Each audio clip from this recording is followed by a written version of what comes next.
Everything you need to know in order to succeed in marriage, from practical advice to current events. This is the XO Podcast. Now here's your host, Brent Evans.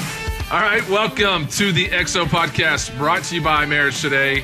This is the podcast dedicated to helping you thrive in life and in love and every area of your life that deals with relationships. We're going to have a great podcast today. This is our 14th episode. Wow. Yeah, it's number 14. And it gets better every week. We're just building and building and building every week. Yeah, it's great. So we've got a good podcast episode today. We have Neil Prevost. He is a divorce attorney. Mm-hmm. He is going to be talking to us about the cost of divorce. It's not something we love to talk about, which is the D word, the divorce word, but it's something that a lot of couples go through, and we want to give people the best information that they can before they enter that process, because there's a lot of information out there that could really help them hopefully avoid it. And also we have Jefferson Bethke on the podcast today. Great. He'll be joining us at the XO conference. He's going to be coming to us via Skype from Hawaii. Yes. What is Hawaii?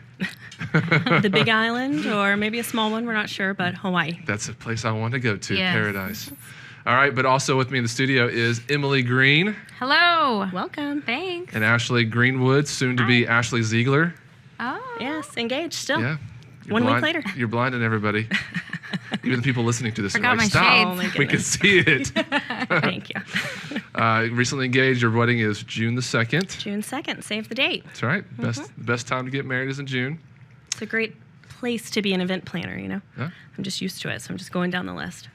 And if you want to know who's behind XO, it's these two gals right here. They've poured a lot of blood, sweat, and tears into the XO conferences. Little tears. Yeah. Little tears, little tears. sweat. It doesn't matter. They're all tears.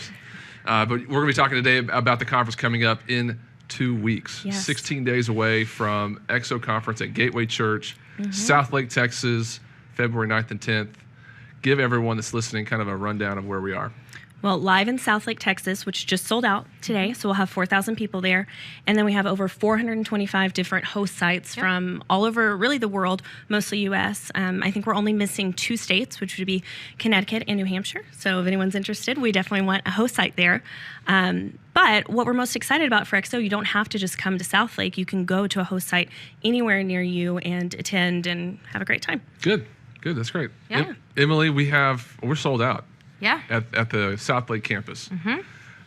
We have been selling tickets since the last conference we had there last year, and I mean, we've been seeing numbers climb every week until this last week where we're kind of officially sold out. Yeah. Yeah. It's great. So if somebody's out there and they're like, "Dadgummit, those are my Valentine's plans," where do we send them? So we want to send you to exomarriage.com. You'll be able to find any of our available sites. Like Ashley said, they're all over the country. So You can search by your zip code so you see which ones are local. And then also in DFW, the Gateway campuses, there's 6 additional campuses. Yep. 6 including South Lake. So Dallas, North Fort Worth, North Richland Hills, definitely the DFW we've got you covered, and then all over the country. Yeah, it's gonna be good. Yeah. So there's a way on there they can search, but also in the Dallas area, there's churches all around the area.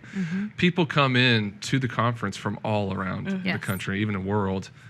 It's a big deal for a lot of people. It's their highlight of their year. Yeah. It's the way they celebrate Valentine's. On social media, we keep seeing, they say every time, like, we plan this every year, you should come, you should bring your friends. Like, they can use it for their vision retreat, or just a way, it's nice, it's in February, to really kickstart their year and prioritize their relationship. Weather's typically good here in February in South Lake, so We need all the prayers. Yep. there's last year was great weather, and so we're always thankful for when we have good weather. So I hope everyone can come out, make it to the South Lake event. If you can't, go to the Simulcast host site, check it out. Okay, let's talk about our content at the conference. This is our best conference I feel Ever. like we've ever done, yes. and I'm saying that with a little bit of I don't know. I'm a little jaded because it's my baby. It should get better every year. My Yeah. father We're speaks just at we're it. beating ourselves, you Yes. know? Yeah, no, it is. Every year we try to say, what can we do to add more special features for the couples coming and better content every year. Value. My dad's coming up with new sessions this year. He's bringing some new content. We have new speakers we've never had before coming to be a part of the conference. We've got some swag that we haven't had. Yeah. Why Swag, don't you tell everyone about the Yeah, so we're really passionate about making XO part of your lifestyle. So we've included XO on some swell bottles, some coffee cups, T-shirts, and we are actually going to have those available online. So And- our national audience can get that as well. Our listening audience can't appreciate this as much, but we're wearing the wristbands everyone will get, and Emily found Yes. these. These are This is all Emily. this is They're the awesome. best wristband bracelet I've ever seen for a conference. Yeah, so this is a company called So Good that we've partnered with. And the cool thing is they're reversible, so they are friendly to male and female. So Which is that'll good be because great. one side has flowers on it. Yes, one side is a little floral, but you hey, can be men are masculine. flowers. Exactly. Yeah. I didn't not say make any anything, broad but I'm just saying strokes that here with there more are florals. some guys, maybe even your fiance is He included. would never wear floral. Exactly. He's a My very husband would wear Never. floral. strong man. He so would never I, wear a gingham shirt either. and I can see this works. Never wear a gingham shirt. Like a blue and white check shirt. Thank Even you though so it's much. classic. Yeah, I'm wearing the sport coat today because I'm talking to a lawyer. It's a But classic. Or because you're here with us. but I also really like British fashion too, and so I think this is a very British Yes. look. Yes. And I could put on my best British Man of accent. style and relationship advice. So the bracelets are awesome. We're going to have a great time for the Yeah. couples coming. And even if you're at a host site, we have a lot of useful things for you at the host sites to be able to build your relationship. It's going to be a fantastic event. I so hope that you can come to the live event. If you can't, come to a simulcast host site. It really will bless your marriage. It'll give it the boost it needs. And if you're in crisis, if you're single, those are all times and places where you can still use the information that you'll receive at the XO conference. So I mean, we're really declaring that our verse is Isaiah 43, 18 and 19. And it even says it on the bracelet. So we're saying, I'm doing a new thing. And we're believing no matter who's coming, what stage of life you're in, whether you're engaged, coming through crisis, like God's going to do something new specifically in your life at the conference. good. Good. Well, you'll see us there. We will be there. We will be doing our Running thing around. there. We'll actually have a podcast studio set up on site. We'll be interviewing the speakers there as well as You're doing going to some. have your hands full. yeah. Well, We have 10 different speakers, and you're interviewing all of them. my dad does his thing, and I'm trying to kind of do a little bit more of the interview style stuff. We will have Facebook Live as well.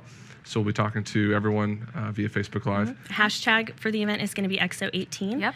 And we're definitely trying to put a lot of content on Facebook so that everyone can get involved. Good. Well, if you see us there, say hi. We would love to see you, especially Ashley and Emily. Yes. Give them a pat on the back because they have done. Emily will give you a hug. She will give you a I hug. will definitely give you a hug. She 50-50 likes to find cranky people, maybe that whatever reason, maybe I you had a do. fight in the audience or in the parking lot, and she'll give everyone a hug. It's good. She wins them over. Yep. She's also a fantastic singer. She was asked to sing at Ashley's wedding, and she sang us a little song before, and she has a beautiful voice. She did great. Thank you. great. Very kind. Very talented here at Marriage Today. Thank you. All the things, you know. Multi-talented. Multi-talented. Okay. Well, we have two special guests coming up on the podcast. Neil Prevost, who's a divorce attorney, and Jefferson Bethke. He's a big deal. He has a lot of followers, I know, on YouTube.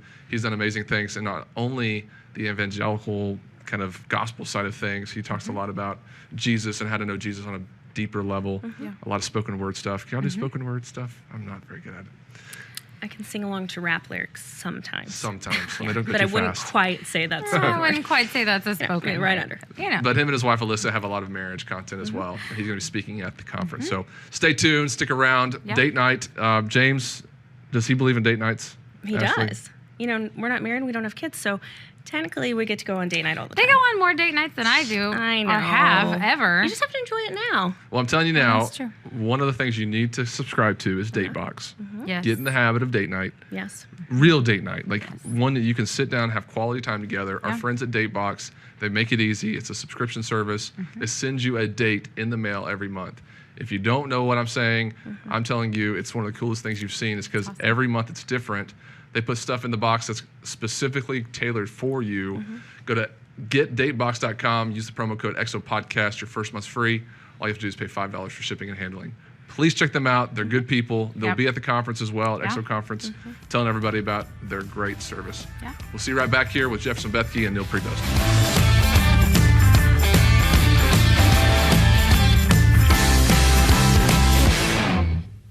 There is no such thing as an easy marriage.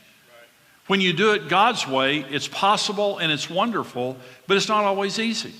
And the emotions are not always present. And let me say this, again, let's go back to the Hollywood lie. The prettiest people are in Hollywood. If anyone had good chemistry, it would be movie stars. They should explode when they kiss. Their chemistry is so good. And who has the worst marriages on the planet? It's because they get married thinking that because they're attracted to one another, or the chemistry is right, or they have great sex, that somehow that's going to translate into long-term intimacy. It does not. If you marry the perfect person, you're going to have to work through challenges. Let me say this, the best marriages are not two perfect people, two soulmates who get married and are automatically in love. The greatest marriages are two people that get together and they roll their sleeves up and they work things out and they go through the trenches of life and come out the other side best friends. All right, welcome back to the XO Podcast. We've got a great podcast going today. This is designed to help you thrive in life and in love. You heard before from Emily and Ashley about the XO Conference. Everybody's getting excited about it, but I'm excited about having somebody special in the studio today, Mr. Neil Prevost. Yes, sir. Thank you very much. And I'm excited to be here. I pronounced it earlier Prevost because I'm not from Louisiana, but you corrected me on that. And that's all right. And I appreciate you being here. Neil is a family law guy. Attorney. Sure.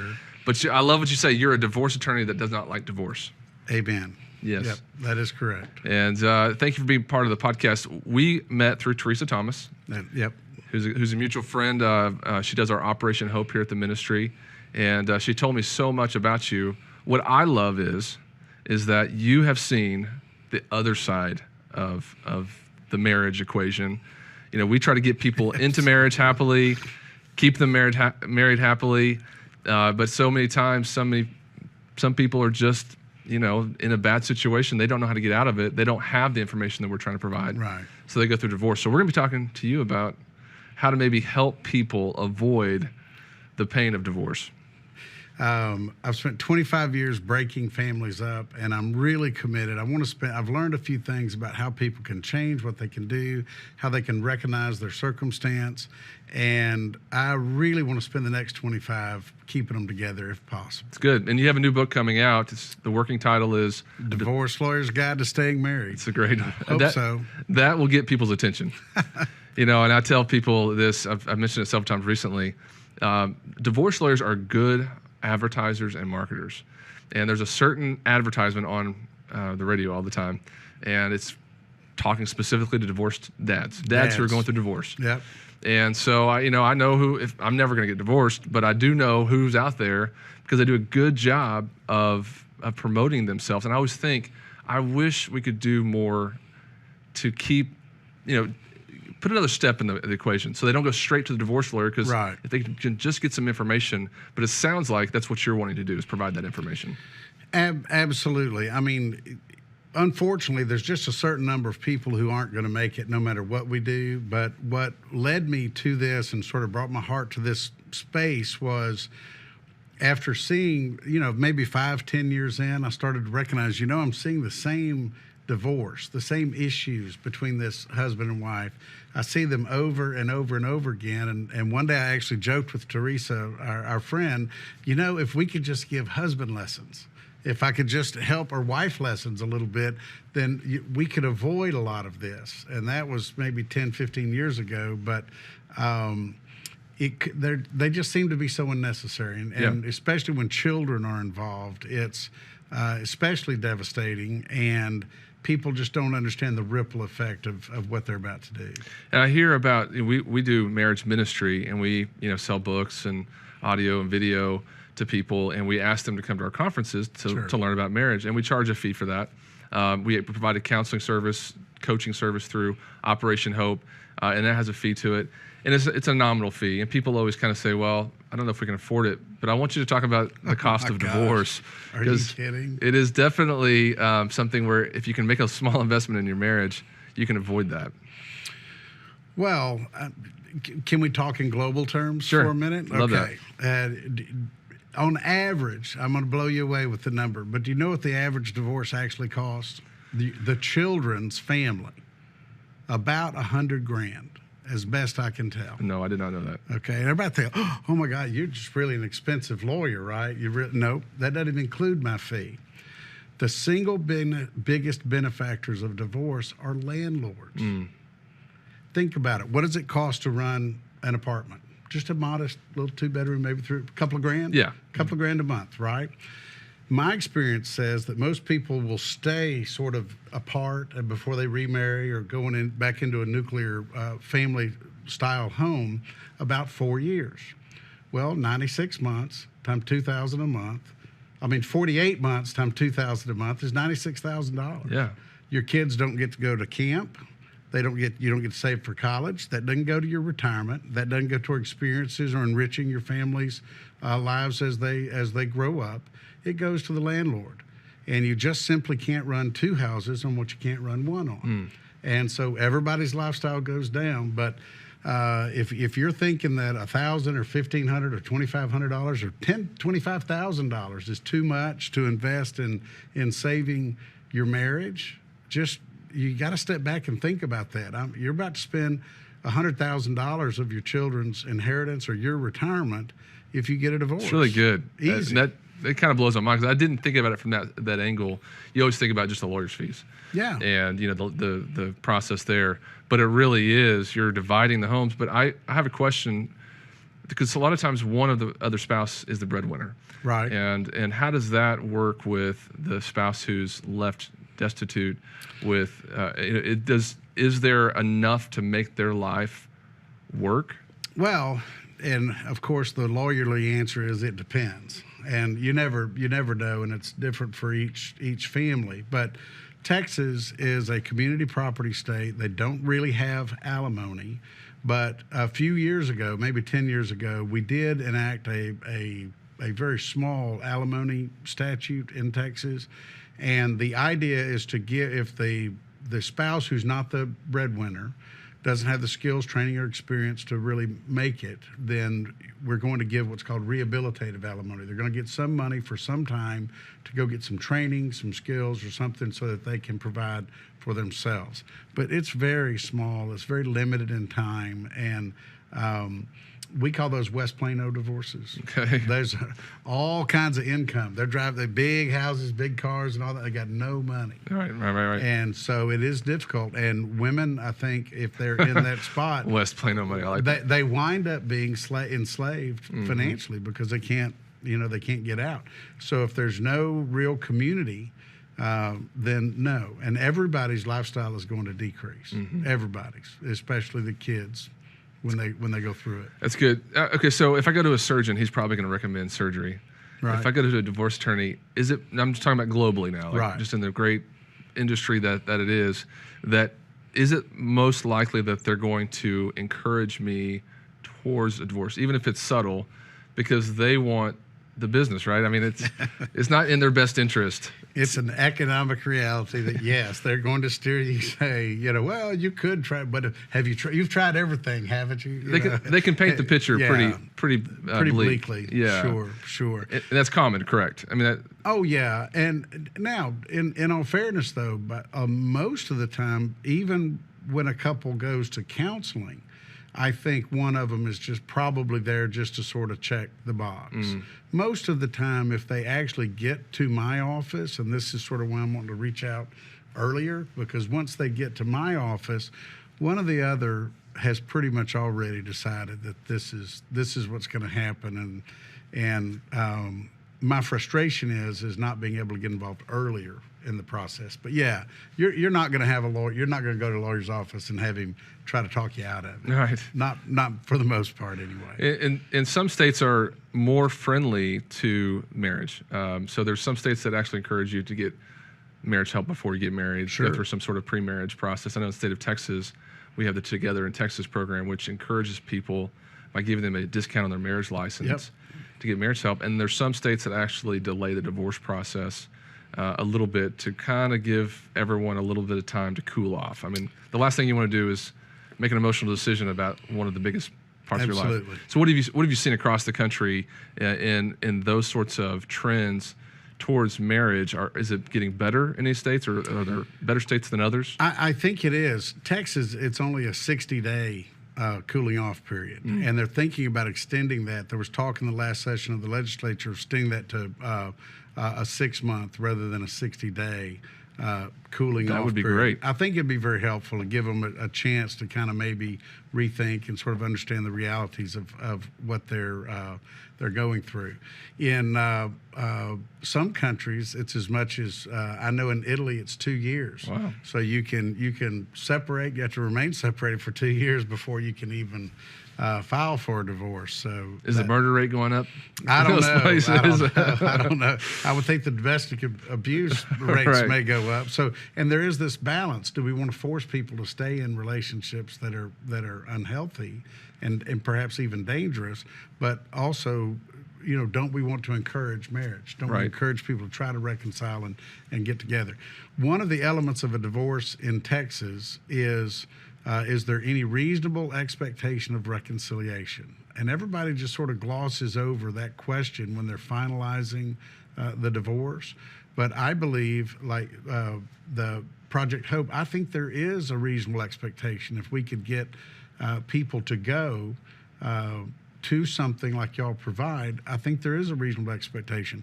And it's only happened once, but I did get a judge in Denton County to order a couple to go to a session with Teresa. Yes. And they're still married. Praise God. So It makes a difference. So it's a different thing, but I would love to get it to where judges would routinely order them to go to mediation to prevent the marriage. I mean, to finalize the marriage.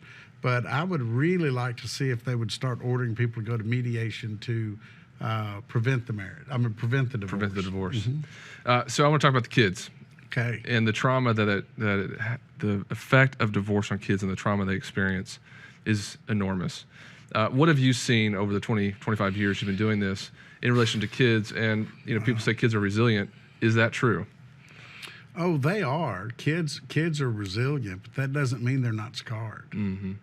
They may bounce back, but that doesn't. They're going to bounce back with baggage. Mm-hmm. And I think that is where it really just gets to me, the whole divorce thing, where parents use the kids as pawns. Parents, they send messages, tell your dad, I'll give you this if he'll pay his child support. People go crazy when they're just literally insane when they're going through a divorce, and they put their kids in harm's way. And the one thing, even in a divorce, that I try to tell people, Brent, is that every time you throw an arrow or sling an arrow at your spouse, it first passes through the heart of your child, and you just have to stop the fighting, and it's really a business deal. At the end of the day, in a divorce, all that's going to happen is the judge is going to divide up 100% of your money, and they're going to divide up 168 hours a week with your kids. That's all they're going to do. That's all they're ever going to do, because that's all there is. There's all your money and 168 hours a week.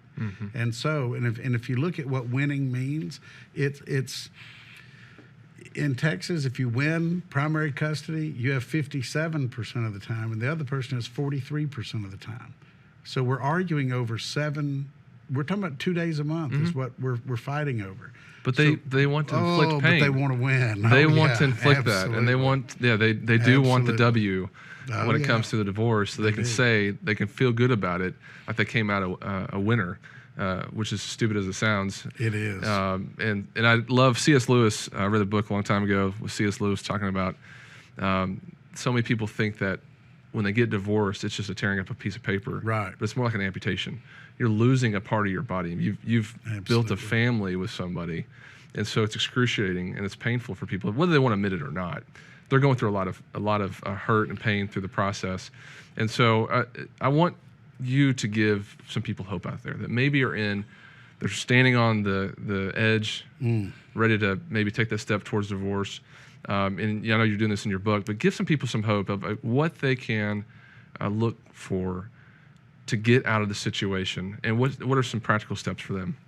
Well, I think here's the difficulty. Counseling is very, very difficult on men.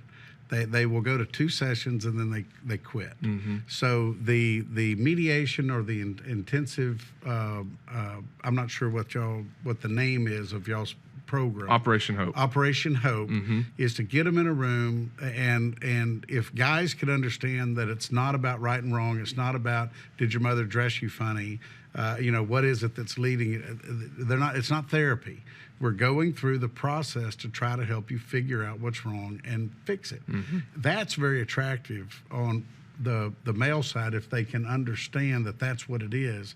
It's not traditional therapy. It's, look, we're going to get together and everybody's going to get in a room and we're going to fix this because we've got skilled, qualified people who know how to help you fix this. So I think there's an educational element, and if people could stand back and also examine exactly what filter they've got in their brain about their belief system. And what I talk about is that when you've seen couples when they're engaged, they're about to be married, and you can't tell that girl anything bad about that guy because it doesn't exist. It is only on positive. Only positive comes through, right? And he's got his best face on all the time. Oh man, and so, well, what about that cat he burned up last week? Well, he said his friend did that. It wasn't him. And after all, I'm a dog person. It really doesn't matter to me. Well, 7 years later, they come to my office and they've got the negative filter in. They can't see any good because they no longer believe that they're good. And so examining, and here's the truth. I mean, if you tell them, well, look, isn't he in the hospital today because he stopped and pulled two burning babies out of a burning car and at great peril to himself, and they'll literally tell you, oh, he just did that to make himself look good. It's insane. It is. So here's the deal. He was never perfect, and he's not Satan today. Right. He's not. Yeah. He's not. And so examining the filter and just getting a deep breath. And I think one of the things, I love the name of the project. It's Operation Hope. Operation Hope, because if people get an infusion of hope, they can stick around. Absolutely. They can stay around. And I do know this about the program is that it does give couples a place to hope. And that's what I would just encourage them to get some outside help, because doing it themselves has obviously led them to the spot they're in. Well, what I love about Teresa and Pam and the group there and Janet, they bring couples in, and I always feel like one spouse is ready for the other spouse to get it. Like, take them down. Fix him. Fix them. Or fix her. And what they do is they go, listen, everything that y'all want to bring here and put on the table, we're not going to even address that. Like, we're not going to sit here and bicker about things. The facts that you have in your head aren't necessarily true. I mean, and if y'all are looking for a winner or a loser, then both of you lose. So they just start to disarm all these sorts of things and get them to a place where they can just listen to maybe there's some ownership on your part. Right. And then they infuse some spiritual side to it. It's not overly religious, but it's very, very much like, I think it's an anointing that they have really to bring people to a place of awareness that God brought them together. That this isn't just some sort of, we signed a piece of paper and now we're married, but they're bringing people to a place where they can understand it. So Operation Hope is on our website, marriagetoday.com. You can check them out. Teresa's actually in the studio. I'm bragging about her in front of her, and so is Neil, but she really is fantastic. Their program's one of a kind. But we definitely want people to avoid the pain of divorce.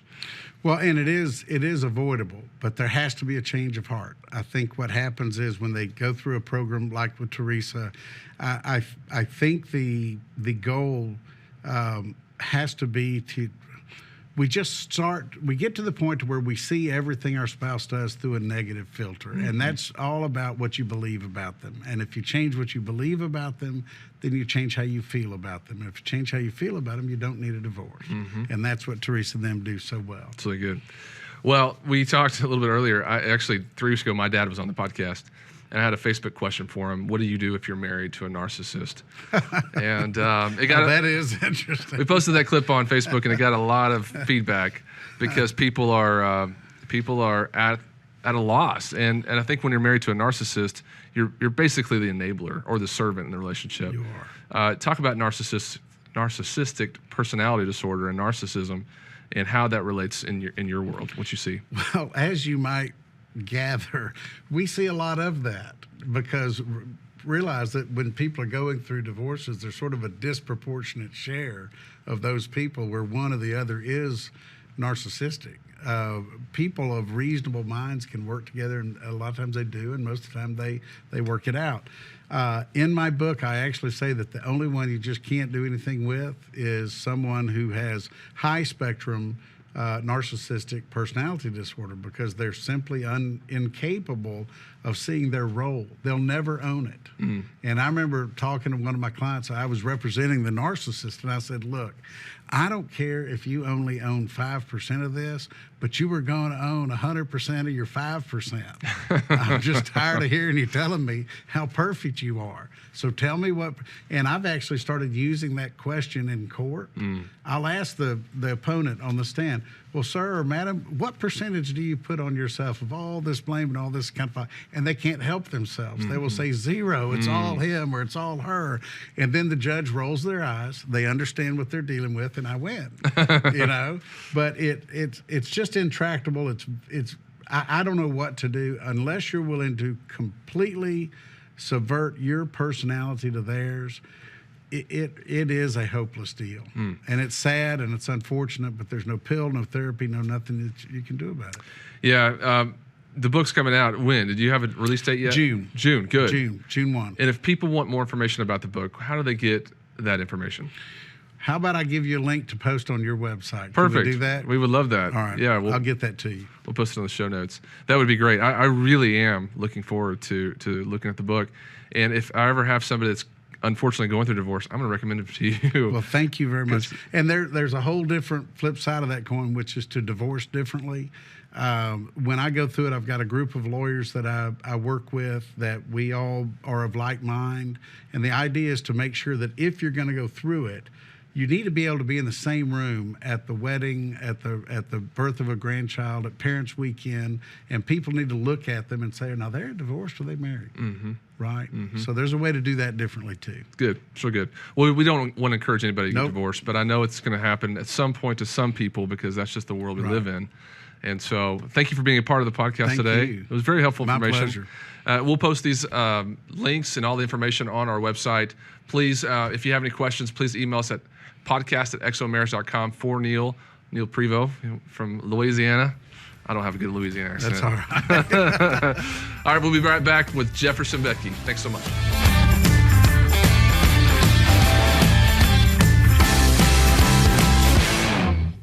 The number one reason for divorce is not money, children, sex, or anything like that. The number one reason for divorce is a broken heart.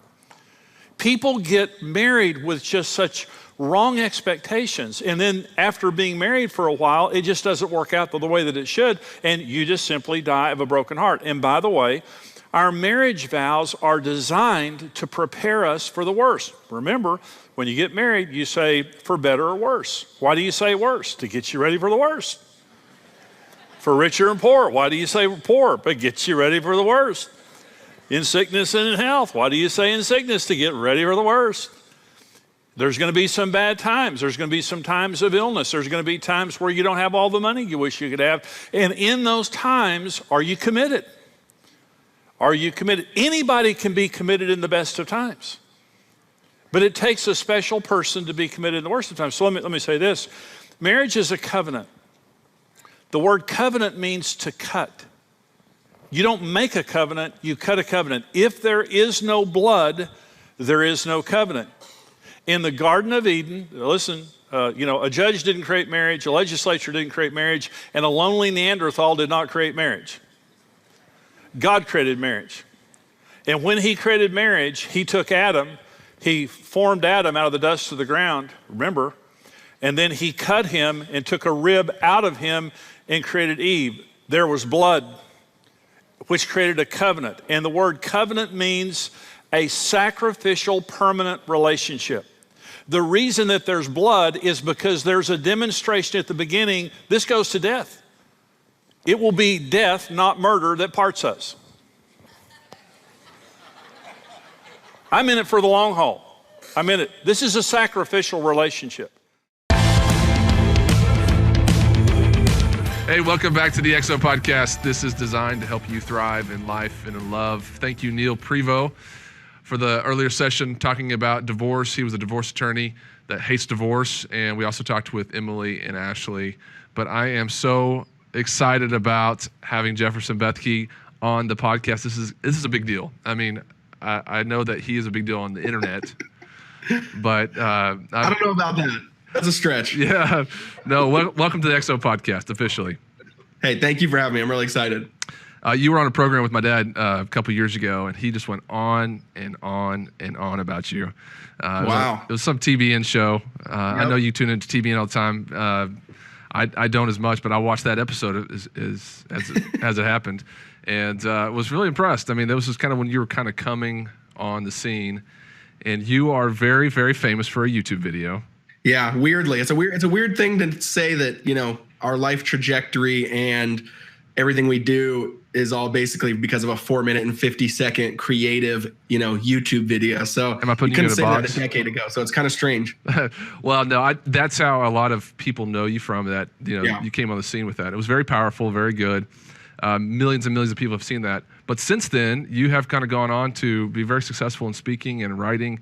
And you and your wife Alyssa have produced several good resources that I've seen firsthand. Devotional books. And a new book that's out. So talk to me a little bit about what you and your wife are doing for marriages in your marriage ministry that you're blossoming. Yeah, and this was really born out of our own experience too. And what I mean by that is, you know, me and my wife got married about 5-6 years ago now, young 20s. We were doing college ministry at the time when we were dating, engaged, and married. We were about, 5 years older than some of the college students, but we were kind of leading a college ministry, a couple hundred students with a friend of mine, kind of co-pastoring.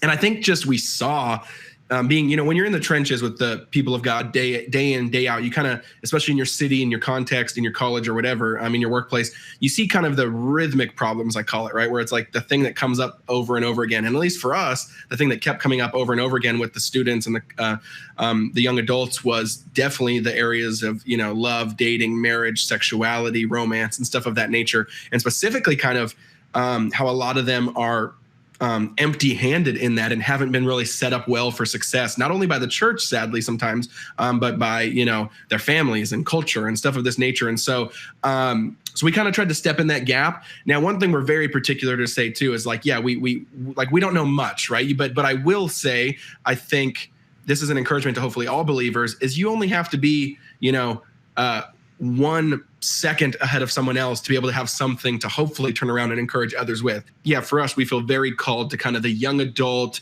almost all the way up to like 30s, young professionals, people in the workplace that are starting families, maybe been married a decade or under, and just trying to set them up hopefully for success and noticing the differences that we've implemented in our own marriage, not perfectly, but certainly by the help of mentors and church community that we've seen fruit in already. It's not huge fruit because we haven't been married that long, but we've seen the trajectory shaping difference, right? Mm-hmm. Where we've been married long enough now, this is sad because we've only been married over 5 years. We've been married long enough now where we're starting to see the ducks fall with our friends, where like that marriage has already got divorced.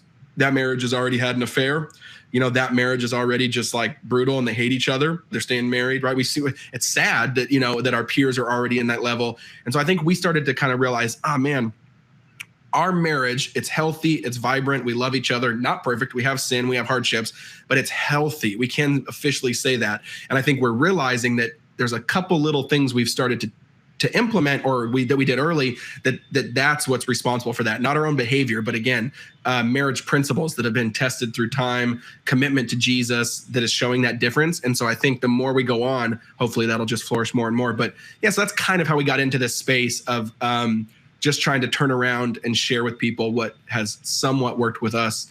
That's mainly been the product of mentors of ours who've poured into us in front of us. Mm-hmm. Yeah, no, that's great. And I'd say that y'all really do have an opportunity to minister and to reach people that are just now getting married in the early season of life. It's a tough gig. I mean, once you get married, you're such on a high, and you're in love. You pursue this person, and I would say within the first 30 days there can be issues that begin to fester and grow, and people don't know really where to turn. I'd say the honeymoon. The honeymoon could be it really can be the first opportunity for like, oh my gosh, I'm sitting here with somebody that I don't understand what they're saying. They have weird habits. And so giving the people an opportunity to just start. So the stuff that y'all have, like the 31 creative ways to love him and her, it gives couples finally an opportunity to sort of start somewhere and give them hope and give them an opportunity just to learn something it just takes sometimes just a small thing to make such a big result in a marriage. So I know my dad. Yeah, I mean, that's one of our biggest things we talk about that has that we've learned the hard way, but once implemented has led to joy and flourishing, is this analogy I use with like a garden, where so many of us think like a garden's not going to bear fruit, and it's not going to feed a family. It's not going to produce beauty if it's flowers and not, agriculture. If you're only like, spending all day Saturday just pruning it and watering it and taking care of it, but then leaving it neglected the other 6 days. But that's a lot of us how we treat our marriages, right? I kind of equate that to like date nights. Date nights are vital, just like the huge Saturday work days are too. But date night's not going to sustain your marriage unless you're having the 5 minutes per day throughout the week, Absolutely. right? So date night should not be the thing that's going to save your marriage. Date night should be the outflow of how you've been loving each other in micro ways all throughout the week. And that's a big difference. And so basically, and the same with the gardening, right? Like a garden that produces beauty and feeds people and nourishes them is one that's taken care of for small moments every single day. And to me, that's actually encouraging, because that seems less pressure. Because I'm like, oh, I can do 5 minutes a day, right? But you just have to have that vision with it, in that sense of understand that is constantly pouring into it in a faithful way. It does produce beauty in life down the road. And then another thing too is when you're pouring into a garden a couple minutes per day, you can't water it for 5 minutes on Monday and then on Tuesday go outside and stare at it and say, okay, grow, grow, grow, grow. It's like you won't be able to see that. It's gardening is, you do it and then 2 years later you go, oh man, that's a lot bigger than it was 2 years ago. And I think that's the same thing with our marriages. It's good. Hey, that's why we're having you at EXO Conference. You know how to talk about marriage. I don't know. We'll see. You're good at it. And we were just talking before the show started that some of your friends that you know, they're all going to be at the EXO Conference, and we're having a great time. We're already sold out. We have a big audience that's going to be there waiting for you, Jefferson, to bring something really strong and good. So tease just a little bit. What's the session going to be about? If you have that yet, sometimes people aren't prepared. Here, I might have a visitor real quick. Our 3-year-old is knocking at the door, so she might want to come say hi real quick. But I love that. I have a 4-year-old. So come say hi? Hi. Hey there. Can you say hi? Hi. She just got done swimming. That's why she doesn't have a shirt. But hey, this is when I'm going to Dallas in a little bit, and so I'm talking to them about it. Is that cool? Oh. Yeah. He's in here? He is. He's inside the microphone. Isn't that cool? I'm in the computer. But yeah, so when I come in February, I'm excited. It's still working out the details of it, but I think the big vision that I really want to concentrate on is just a big vision for how without a vision for your marriage and your family, that's usually when I love your hair. Usually when this almost reminds me of like the the BBC interview that went viral last year. You're totally that kid. It's just without a vision and without a rhythm. Those are the two words that kind of are the buzzwords in our marriage. In a marriage or in a family, it tends not to flourish. And so I think I'm still working out the details on that, but I think that's the heartbeat of where I'm feeling I want to kind of go with that. And how important those things are, because they're kind of vision and rhythm are kind of married to each other. And what I mean by that is vision. A lot of marriages don't have this big finish line of where they're going, where God's taking them, where they're taking them. And so that's a huge thing, is where is God taking them? And people need to have a vision.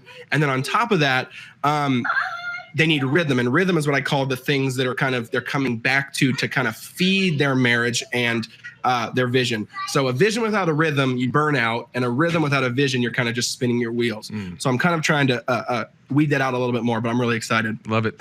And you're going to be so we have a lot of speakers coming, but you're kind of tied in with my dad and Max Lucado on Friday night. It's really the biggest time of. I know. Talk about pressure. Yeah, I mean, with those guys, those are like, the Mount Rushmores of marriage Christians. Right. We've also got Craig Rochelle, who's a friend of yours, David and Ashley Willis, the Fredericks. I mean, we've got some really strong marriage groups. But, we're all out there trying to help couples in marriage, and I know you and Alyssa are doing the same thing. There's so much work out there to do, and I know that your session will bless so many people whenever you guys, whenever you come and speak. Okay, I've got some Facebook questions for you if you're ready for them. And maybe I so appreciate your kids being on there, because I have 10, 6, and 4-year-old. And it's the best.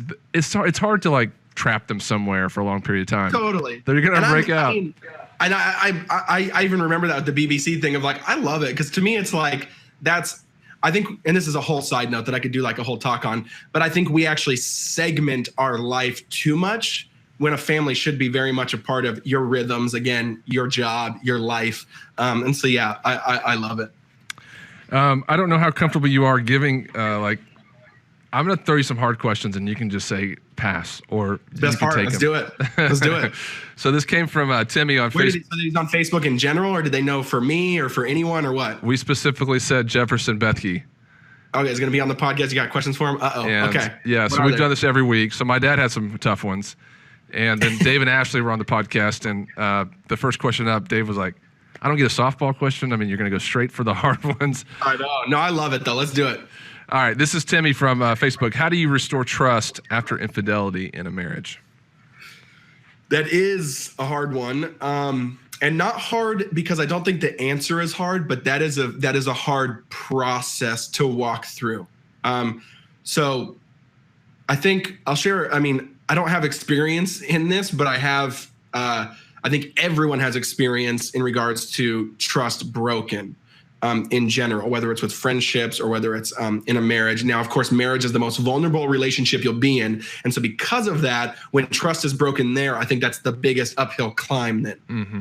And so I think that has to be recognized that, yes, it's a long, arduous process. But the cool part is by grace and with Jesus, it can happen. And I think the biggest thing is in restoring trust is understanding that it's not going to be some giant gesture that's going to restore the trust, but the micro moments every day for probably years will restore that trust. Now, a lot of people don't like that answer because it's a lot more work. But I mean, like, so, a quick story, the people, this was actually a little bit traumatic to us because, well, for obvious reasons when I tell it, but we were I was 22, I think Alyssa was 24 when we were getting married. And, our people who did our premarital counseling, amazing couple, they're like in their 60s, I think, or upper 50s. He's an elder in the church. She was a biblical counselor. They've been married 30 plus years. All their kids are older than us even. They just had amazing long life.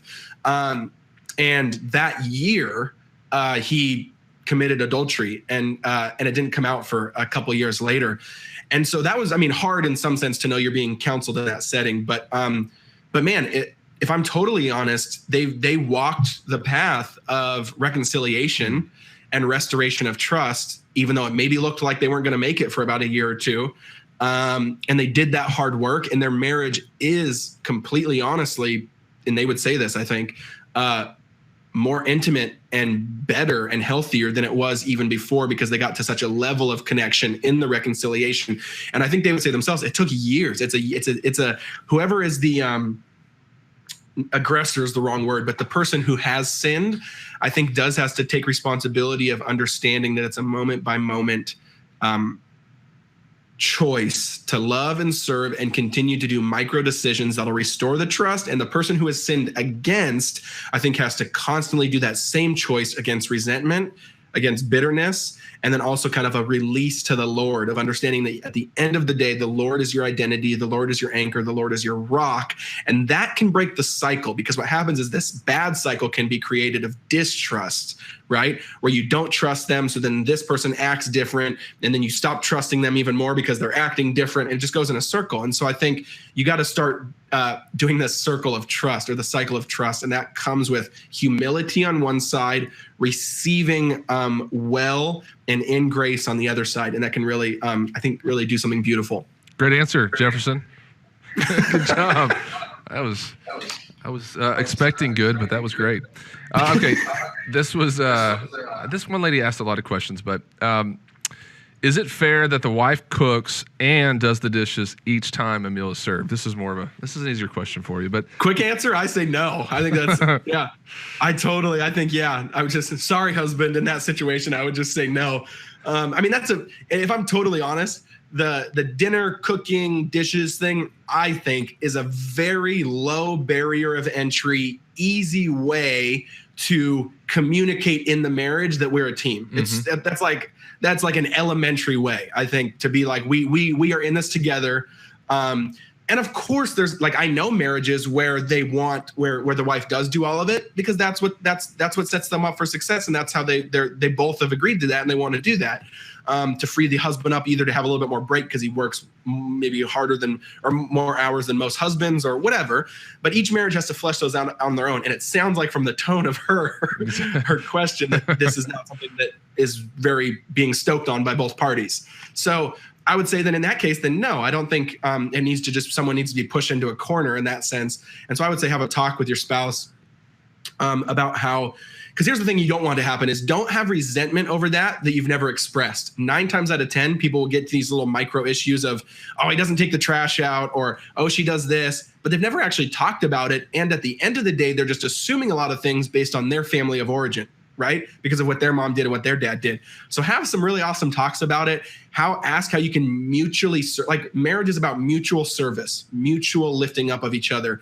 And again, the dinner is just really easy way to like flesh that out in small ways that then I think can elevate to really more beautiful ways. But yeah, so for like me and Alyssa and our rhythms and our family culture, she usually will cook, and then I almost always do the dishes, and then sometimes I'll cook a little bit. And if she wants to serve me when I'm really tired, she'll do the dishes for me, and you can kind of flip-flop. But I think, yeah, just have patterns, have rhythms. And basically if you're feeling burnt out by that every night, where of dinner and the family gathering at the table, which I think is the core actually of a family identity, if that is something that looms over your head every day because it's just a lot of work, it's burdensome, and it's a bummer, then that is the bigger reason I think you really have to have a serious talk about it, rather than just like, oh, I don't like it. But if it's actually impeding on one of the biggest things or benefits, I think, of a marriage and a family identity, which is the table, then yeah, just have a talk about it. And no, I would say it's probably not fair. Well, because her follow-up question, I mean, she really is upset. She says, is it true that men don't see the trash piling up until we, the wife, say something? And why would it be considered nagging to remind the blind husband that the trash is ready to be taken out? So this guy who's married to her, totally, he's probably feeling like she's just nagging all the time. Totally. And he probably doesn't feel like he can ever get a fair shake because he works so much, or because he just wants to relax. So how would you talk to him about that? That one's tough. And I think me and Alyssa had to walk through that one ourselves with a lot of the little stuff. And I think you gotta both parties have to admit, not maybe guilt, but just like have to admit areas of growth on this one. It's not usually 100-0 on this one. It's usually 50-50. And what I mean by that is, Alyssa was very much like here in general, this is a generalization, not every marriage is like this, but in general, sometimes wives can assume that the husbands should know something that they've never communicated. And that's definitely true in our marriage, right? Where Alyssa just thinks that I'm going to know something. When if I'm honest, my mind's not as complex and as smart as hers. So I'm like, I don't think about anything, unless I'm being told, basically. And so that was our first step. I had to start to activate my mind to think about ways I can serve my wife better actively rather than being asked. That's my job.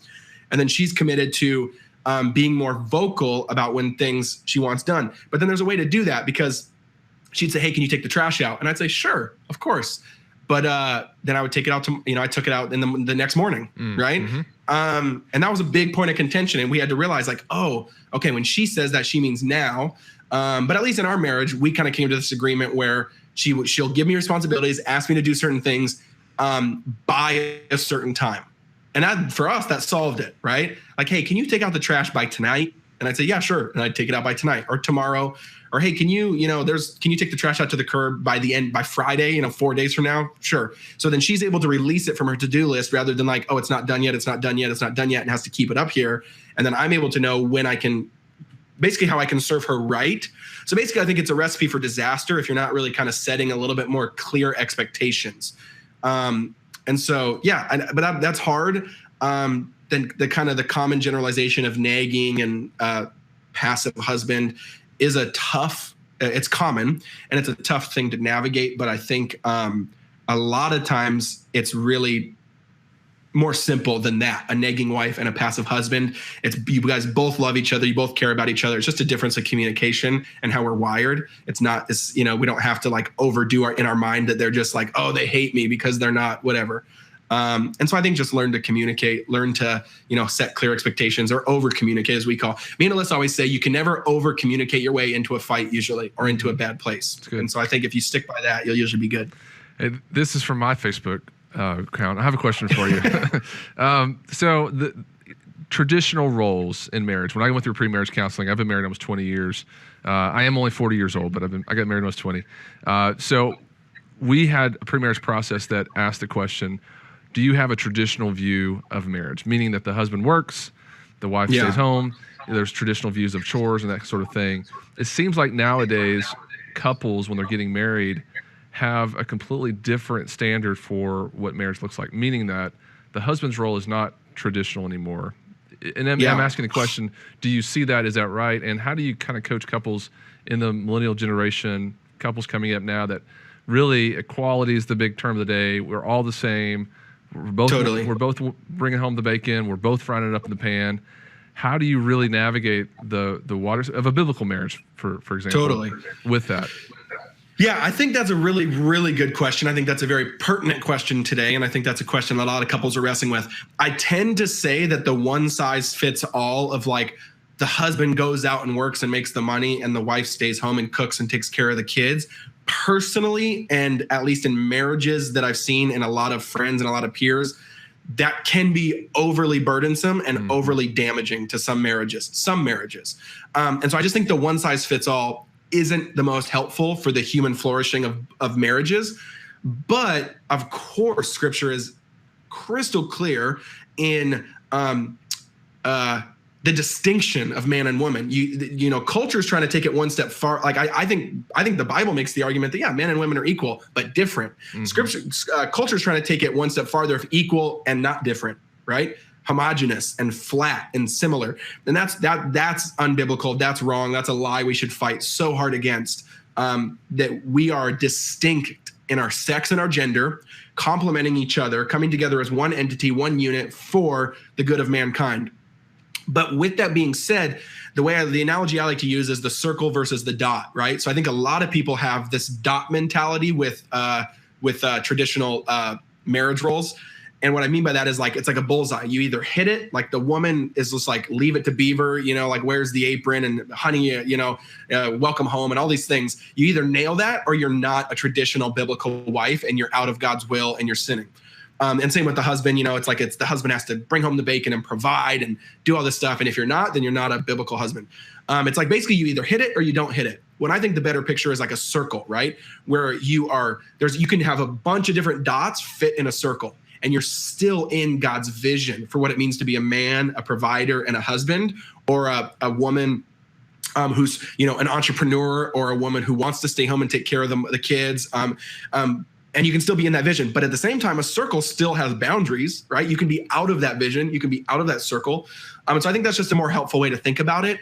And I think that's something that I think is really, really important is you have to, I think it's a bad question to ask is, what do all marriages look like? So then all right marriages look like? So how do I make mine, at least in the sense of roles in a black and white way? And instead ask, okay, God has brought us two people, unique image bearers, together to be a better team than we would be single. How has he brought our giftings, our roles together, and how can we navigate this space for the flourishing of both of us, where not one gets diminished and one gets elevated, but we're actually both flourishing? Now, of course, there's sacrifice on that, right? Both should be sacrificing in some sense, and both should be lifted in some sense.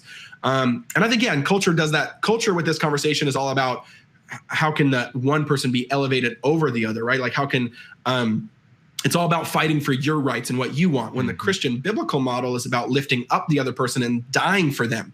So there should be a sense of like, that's polar opposite than the cultural conversation right now.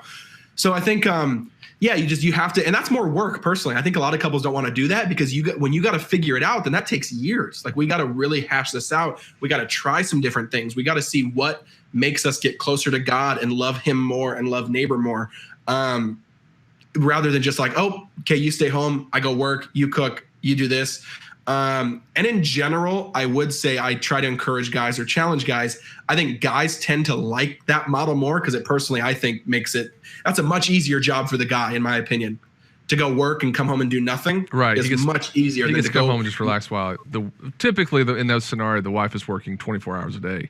Exactly. And we don't talk about that part of, I think we have to very much admit in the stereotypical kind of caricatured version of that conversation, the man is making off easy and the woman is getting crushed. Mm-hmm. And we need to talk about that, right? Like wives are the ones that burn out. Wives are the ones that are just have to wear an insane amount of hats.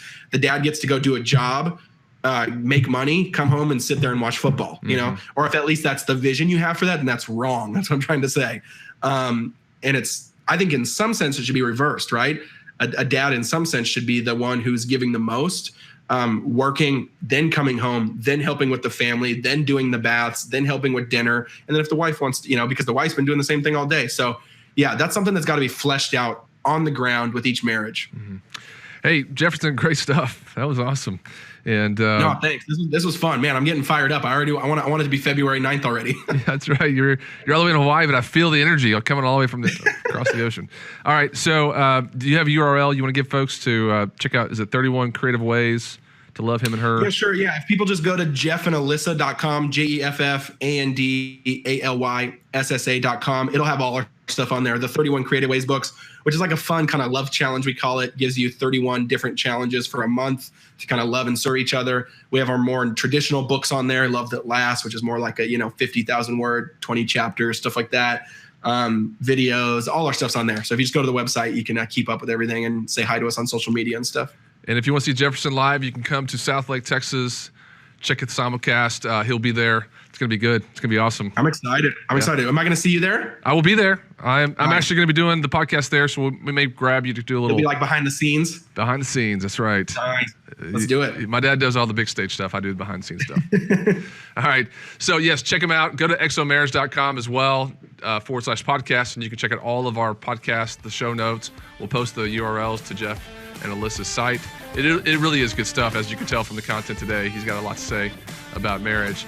Also, thanks to Neil Prevost for being on the podcast today. He is the divorce lawyer that hates divorce.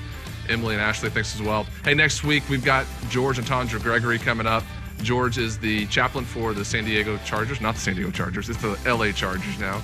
And they have a marriage ministry. Also, Clayton and Ashley Hurst from Lakewood, Texas, they have a new book out. All these couples will be a part of the EXO conference. You want to be there. We have so many good couples coming to teach you and transform your life and your relationship, just like you heard from Jeff and Alyssa. It can happen for anybody if you just want to spend some time learning how to do it. All right, thanks so much for being part of the podcast. Thanks again, Jefferson. Hey, thanks so much. Your kid's awesome. Very cute kid. That's right. All right, take care. We'll see you next time.